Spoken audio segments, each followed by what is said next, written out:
Entonces el día de hoy ya revisamos el capítulo 9, nucleótidos, empezando a revisar la unidad que corresponde a ácidos nucleicos, ¿no? Con esto estaríamos revisando las principales biomoléculas que componen el cuerpo humano, las células.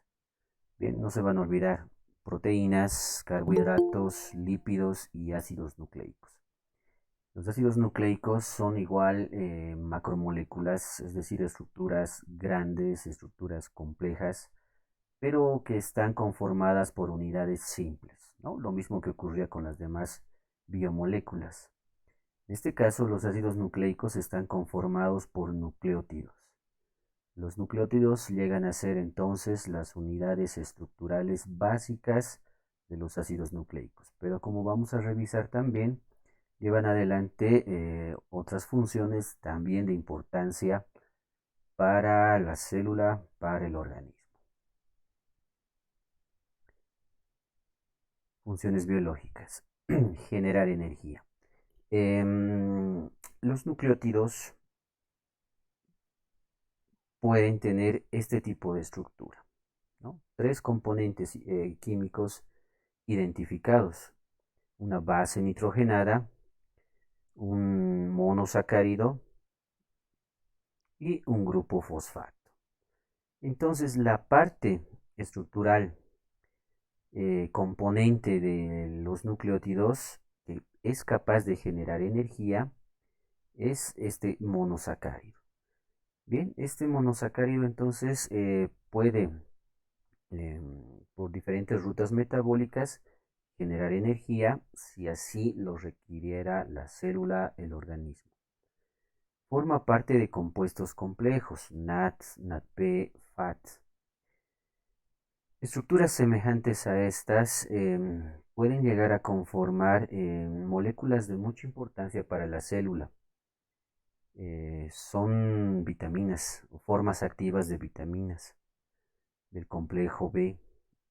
El NAT es el nicotin adenin dinucleótido.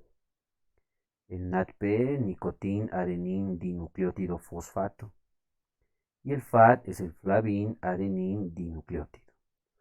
Entonces, el NAT y el FAT son equivalentes reductores de importancia, capaces de transportar electrones a la cadena transportadora de electrones para poder generar energía a través de la fosforilación oxidativa. El NADP también es un equivalente reductor muy potente que actúa en el metabolismo de ciertas moléculas, como los ácidos grasos, síntesis de ácidos grasos, y también actúa como un reductor, una molécula reductora que evita la oxidación de cierto tipo de compuestos. En cuanto a, también dentro de las funciones de los nucleótidos podemos mencionar que son transportadores y donadores de grupos. Ciertas partes de estos compuestos pueden cederse y transferirse a otro tipo de compuestos, ¿no? Esto con la finalidad de activarlos o de inactivarlos. El más usual es promover el pasaje de un grupo fosfato a otro tipo de estructuras, como las proteínas o las enzimas. Una proteína o una enzima fosforilada es una proteína más activa o puede ser menos activa, ¿no? Mucho va a depender de qué tipo de cambio va a provocar la inserción del grupo fosfato. Para otro tipo de moléculas ingresa la adenina o la adenosina, la conjunción de estos dos componentes. Pueden actuar como segundos mensajeros.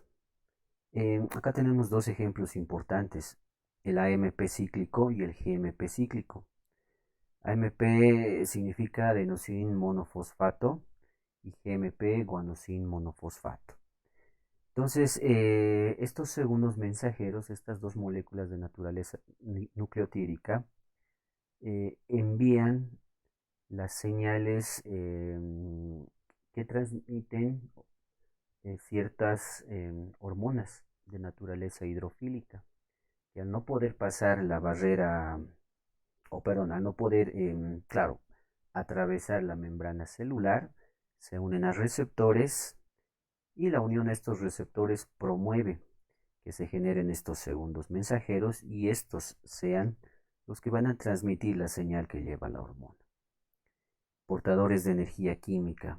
Es tal vez la función más conocida de este grupo de compuestos, especialmente los que tienen o en su estructura tres grupos fosfato, ¿no?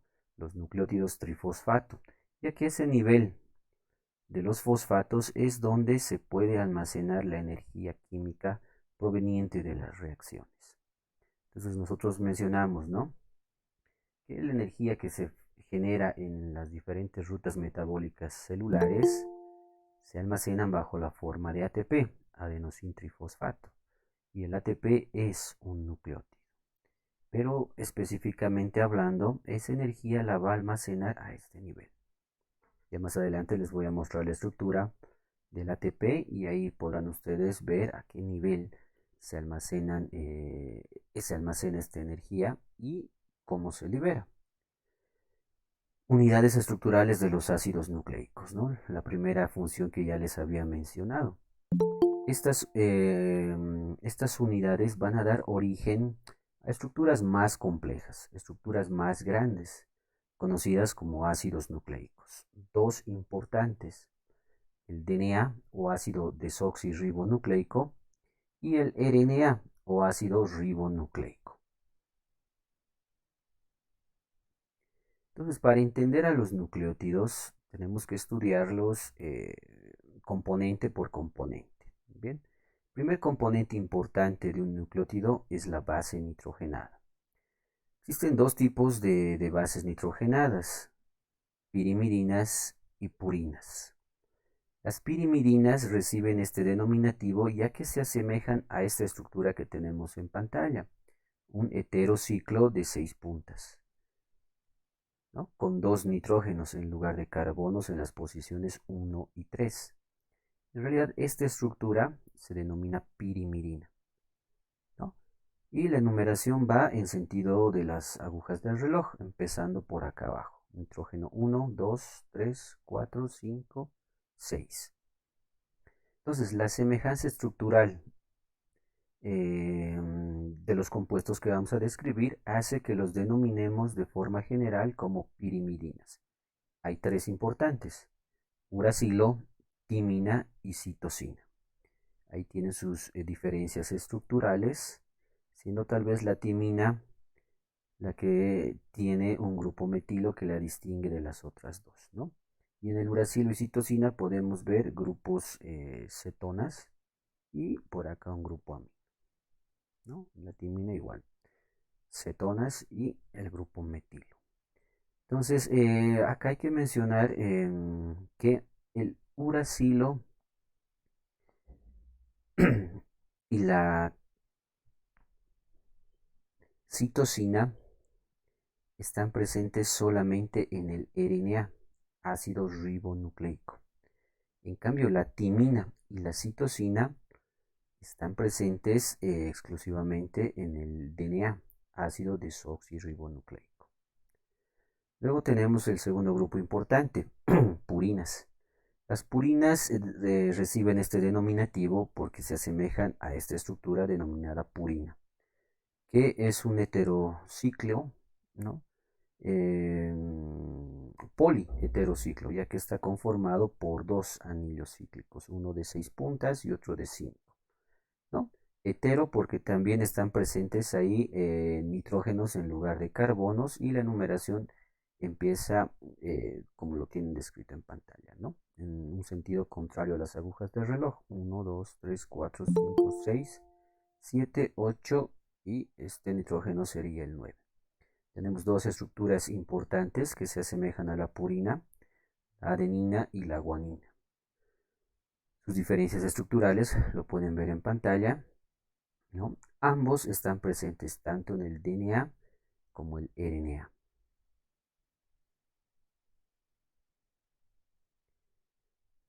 A estas bases nitrogenadas se les va a unir el segundo componente, que son estos dos monosacáridos o uno de estos dos monosacáridos. Pueden unirse al nitrógeno 1 de alguna de estas pirimidinas, ¿no? Al uracilo puede ser, a la timina o a la citosina, o al nitrógeno 9 de las purinas, ¿no? Adenina o guanina.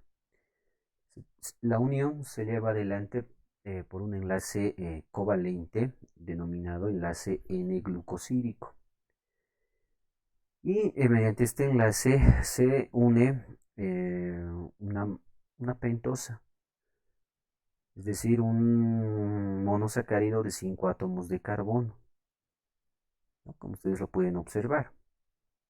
O bien puede ser la ribosa o bien la 2-desoxirribosa. Esta ribosa es la que está presente en el RNA y es el que también le da el nombre, ¿no? Ácido ribonucleico, debido a la presencia de ribosa.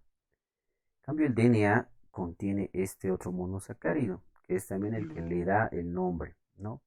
Ácido desoxirribonucleico, ¿no? Porque justamente contiene la desoxirribosa. Ahí lo tenemos la estructura y si ustedes pueden observar, está presente el carbono anomérico, ¿no? En la posición 1 y el alcohol o hidroxilo que está unido a ese carbono está en posición beta, ¿no? Por eso es el denominativo beta de 2-desoxirribofuranosa y por este lado la beta de ribofuranosa. ¿Bien? ¿Por qué desoxirribosa? Porque en la posición 2, en el carbono 2, ya no está presente un hidroxilo o alcohol, ¿no? Se ha eliminado ese oxígeno. Por eso ese denominativo desoxi, sin oxígeno. Entonces acá podemos observar la conformación estructural de un nucleócido. Ese es el nombre que recibe, el nombre genérico que recibe este tipo de estructuras. Cuando el monosacárido, ¿no? Ya sea ribosa o desoxirribosa, se une a la base nitrogenada, lo que se va a generar es un nucleócido. Bien, entonces acá tenemos algunos ejemplos, como la citirina, uridina, adenosina, guanosina, inosina, ¿no? Como les mencionaba, la unión es del tipo N-glucosídico, ¿no? N, ¿por qué? Porque es un nitrógeno el que ha participado en la formación de este enlace. Y glucosídico porque participa un monosacárido, ¿no? Y está en la posición beta. Al nitrógeno 1 para estos casos y al nitrógeno 9 para la unión a una purina. Los nucleótidos reciben este denominativo cuando los nucleósidos, ¿no? Los que anteriormente hemos mencionado, se fusionan por un enlace fosfodiéster a un grupo fosfato, justamente al carbono 5 de la ribosa. Entonces la unión de ese grupo fosfato al nucleócido va a generar un nucleótido. ¿Bien? Y estos nucleótidos son, recién podemos hablar de las estructuras básicas de los ácidos nucleicos. Entonces acá como ejemplos tenemos el AMP o adenosín monofosfato. Adenosín monofosfato, ¿no? Porque está presente la adenina, la ribosa y un grupo fosfato. Guanosin monofosfato, lo propio, un grupo guanosina, ribosa, fosfato. Citirina monofosfato y la uridina monofosfato, ¿no? Entonces, nucleótidos. Ahora, los nucleótidos los podemos definir de dos maneras, ¿no? O con una composición, considerando, ¿no? Una base nitrogenada, el monosacárido y el grupo fosfato. O también podemos mencionar la conjunción de un nucleócido con un grupo fosfato, ¿no? Prácticamente llegamos a hablar de lo mismo, ¿no? La misma composición. Acá tenemos algunos ejemplos cíclicos. Los nucleótidos pueden estar en un estado cíclico, especialmente estas dos formas, el AMP cíclico y el GMP cíclico. Como ustedes pueden observar, el grupo fosfato ha formado dos enlaces fosfodiéster a nivel del carbono 5 y carbono 3, de tal manera que se ha formado una estructura cíclica. Por eso es el denominativo AMP cíclico y GMP cíclico. Y tal vez acá la molécula más famosa desde el punto de vista del metabolismo y la bioquímica.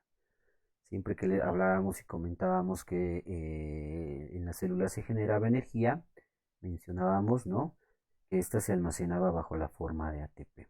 Y acá está la estructura del ATP o adenosín trifosfato. Adenosín trifosfato, porque dentro de su composición estructural está la adenina, esta es la adenina, unida a la ribosa por el enlace N-glucosídico, y esta a su vez unida a uno, 2, 3 grupos fosfato. Por eso es el denominativo trifosfato. Adenosin trifosfato o ATP. Bien, y a nivel de estos enlaces es que se almacena la energía química.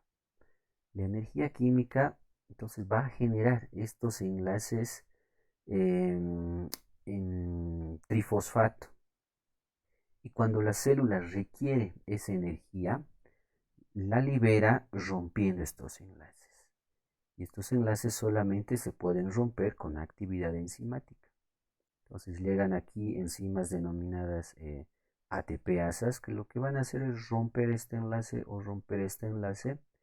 Y al romperse ese enlace, ¿no?, se genera la energía o se libera la energía necesaria que puede ser utilizada en otro tipo de reacciones. Entonces, de esa manera mencionamos que se almacena la energía en este tipo de compuestos. Y bueno, eso sería todo. Gracias.